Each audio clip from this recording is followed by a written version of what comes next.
What if I told you that Amy Madigan's real money story is not about flashy headlines, trendy crypto bets, or some celebrity brand empire, but about something far more powerful and far more useful to ordinary people?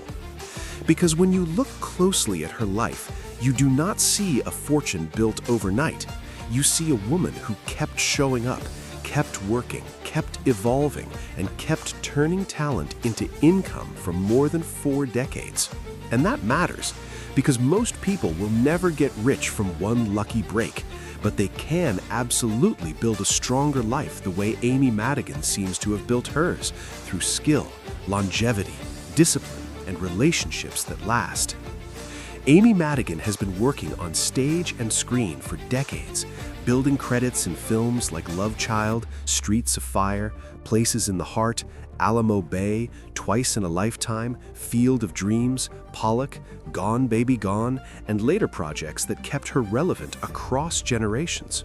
Then, in 2026, at age 75, she won the Academy Award for Best Supporting Actress for Weapons, 40 years after her previous Oscar nomination for Twice in a Lifetime. That is not just a Hollywood comeback story. That is a masterclass in financial endurance. Careers that last create options. Options create negotiating power. Negotiating power creates wealth. And that is the first lesson hidden inside Amy Madigan's money story. Wealth is often built by staying valuable for a very long time. A lot of people think wealth always starts with investing, but for most people, it actually starts with earning power.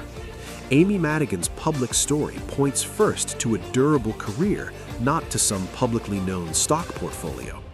The public record around her centers on acting, producing, and consistent work, not on heavily publicized money moves. That may sound less exciting at first, but financially it is incredibly powerful. A person who can earn repeatedly over decades is playing a much stronger game than someone chasing random shortcuts. Think about that for a second. One hit movie, one viral moment, one lucky deal, that can create income.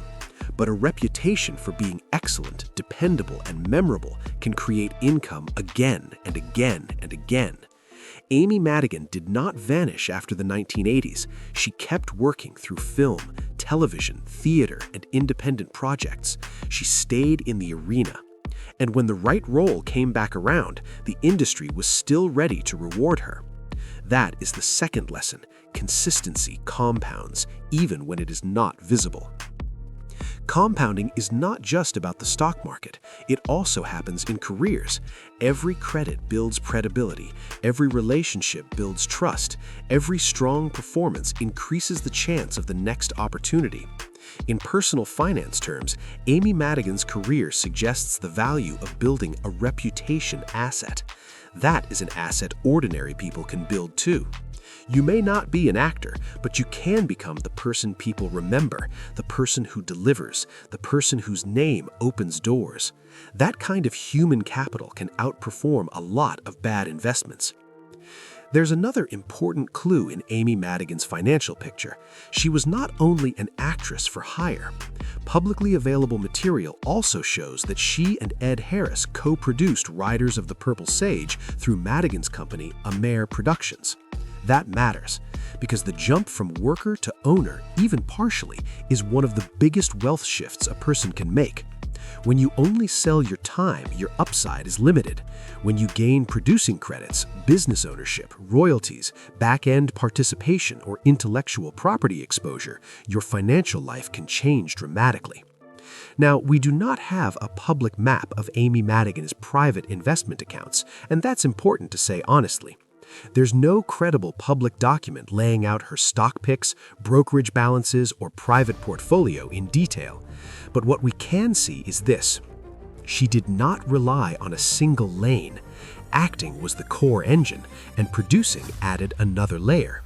That's exactly how many financially smart people grow over time. First, they master a primary income stream. Then they create ownership, leverage, or additional streams around it. That's a lesson everyday viewers can use immediately. Don't obsess over 10 different income streams before you even have one strong one. Build the main engine first. Get good enough that people will pay for your skill. Then look for the ownership layer. Maybe that means freelancing and then packaging your service into an agency. Maybe it means working a job and then buying index funds. Maybe it means teaching what you know, creating a product, or earning a small piece of the outcome instead of just hourly pay. Amy Madigan's public career suggests that wealth often grows in layers, not leaps. And then there is the partnership factor, one of the most underrated money forces in life. Amy Madigan and Ed Harris met in 1980 and married in 1983. Over the decades, they built not only a long marriage, but a creative partnership, working together in films and stage productions. That may sound romantic, but it is also financially meaningful. A stable partnership can reduce chaos, strengthen decision-making, and create emotional resilience during lean years. In a world where financial stress destroys so many households, having a partner who understands your work, your sacrifices, and your long-term goals is a huge advantage. That does not mean every couple has to work together, but it does mean that wealth is often social, not just mathematical. Who you marry, who you trust, who you build with, those decisions can affect your finances as much as your salary. Amy Madigan's story, at least from what is public, reflects a long-term alliance built on work, trust, and mutual support. And if you want a practical takeaway from that, it is this: choose relationships that strengthen your future, not relationships that constantly set fire to it. There is also something deeply moving and deeply financial about what happened to the couple in 2025, when Ed Harris said they lost their home in the Southern California wildfires. That one fact should wake up every viewer. Even wealthy, established people can be hit by sudden loss. A house can disappear. A routine can collapse. The past can be gone in a moment. That is why personal finance is never only about building wealth. It is also about protecting it. So here's the next lesson Amy Madigan's story can teach us. Resilience matters more than appearances. A lot of people want a lifestyle that looks rich. Very few people build a life that can survive disruption. Emergency funds matter. Insurance matters. Not putting every ounce of your identity into one asset matters. Emotional resilience matters too. When Harris spoke about the loss, he talked about living day to day and accepting support from others. That is not just emotional wisdom, that is financial wisdom. Real security is not pretending bad things cannot happen. Real security is being structured to recover when they do. And maybe that is why Amy Madigan's story feels more inspiring than the usual celebrity money story. It feels human. There is no obvious public narrative built around side empires or heavily marketed money moves. Instead, what we see is something quieter and, in many ways, more powerful. A life built through craft, patience, adaptation, and the willingness to keep going long after the spotlight moved on. Then, suddenly, after 40 years, the spotlight came back. Imagine what that means financially, emotionally, personally. To still be standing, still be sharp, still be ready, when the world finally circles back and says, yes, now we see it. That kind of moment only happens when someone never stopped building underneath the surface. And that may be the biggest money lesson of all. Your invisible years are not wasted years. The seasons when it feels like nobody is clapping, those may be the exact years that create your future stability. For ordinary people, Amy Madigan's personal finance blueprint is surprisingly clear. First, build rare and reliable skills. Your income follows value.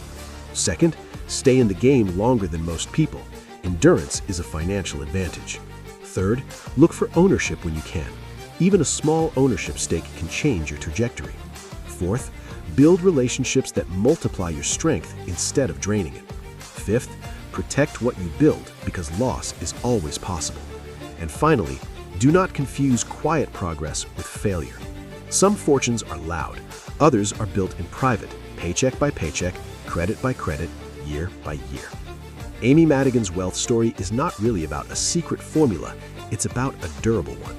She built a career that lasted, expanded beyond a single role, partnered with someone who shared the work, and stayed prepared long enough to catch another extraordinary moment when it arrived. That is not only inspiring, it's practical. Because the truth is, most viewers do not need to live like a celebrity to learn from one. They need to understand the engine underneath the image. And in Amy Madigan's case, the engine seems to be this: master your craft, keep your standards high, create more than one lane when possible, protect your life from shocks, and never assume the best chapter has already been written. That is how a person builds real staying power. And in the long run, staying power is one of the most valuable financial assets anyone can have.